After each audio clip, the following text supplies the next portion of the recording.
নমস্কাৰ বন্ধুসকল বলেৰো মেক্স 1.7 ইয়াৰ টেংকি ডাউন দিবলৈ হ'লে বডি ডাউন দিব লাগে আমি বডি ডাউন নিদো আমি বেলেগ এটা সিস্টেমত টেংকিটো খুলো আগতেও খুলিছো বা বনাইছো এবাৰ আপোনালোকক A to Z দেখাম কেনেকৈ কৰিব পাৰি টেংক বডি যদি ডাউন দিয়া হয় খৰচ বাঢ়ে আমি যেটো সিস্টেমত কৰিম খৰচ কমিব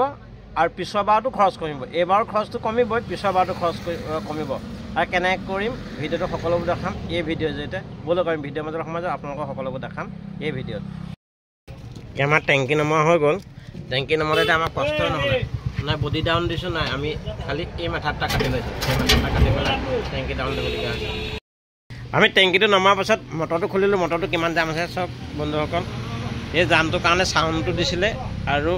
পিকআপটো খেলি মেলি কৰিব ইমান জাম আছে লেতেৰা কেতিয়াবা বাহিৰা ডিজেল ভৰালেও হয় আৰু কেতিয়াবা ডিপুবাও এনেকুৱা তেল বেয়া তেল সোমাই কেতিয়াবা ইমান জাম আছে আৰু পাইপডাল আমি কাটি আনি এনেকৈ থলো আৰু ইয়াতে দুটা পাতি লগাইছো দেখিছে এইটো পাতি এইটো ওয়েল্ডিং কৰিছো ইয়াতে ওয়েল্ডিং কৰা হৈছে এইটো অন কৰিলে একেবাৰে টেংকি মাত নাই এতিয়া আৰু সিস্টেমটো ভাল হৈ গ'ল আৰু কাম গোটেইটো কি ধৰণে কৰিলে দেখিলে আৰু দাদা কেজন আছিল দেৰগাঁও শীতল পথাৰ হয় না নামটা কি অজিত কুৰ্মী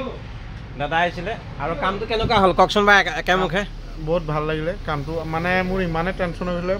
ৰানিঙত ইমানে শব্দ দিয়ে মানে কি হ'ল কি নাই সেইবুলি আকৌ মই দেৰগাঁৱৰ পৰা ইয়ালৈ আহি গ'লো শীতল পথাৰৰ পৰা নহয় কামটো যে আমি বেলেগ এটা আইডিয়াত কৰিলোঁ যে ভাল লাগিলে পদ্ধতিটো বহুত ভাল লাগিলে না বডি ডাউন দিবলগীয়া হ'ল না আৰু কিবা হয় চিষ্টেমটো ভাল লাগিলে হয় আৰু আপোনালোকে যদি ভিডিওটো ভাল পালে এবাৰ শ্বেয়াৰ কৰি দিব বন্ধুবৰ্গৰ লগত এইটো কাৰণে কৈছোঁ এই মেক্স এই বডি ডাউন নিদিয়াকৈ কৰাটোৱে চিষ্টেমটো সহজ উপায় আৰু কম খৰচ হয়নে হয় হয় আৰু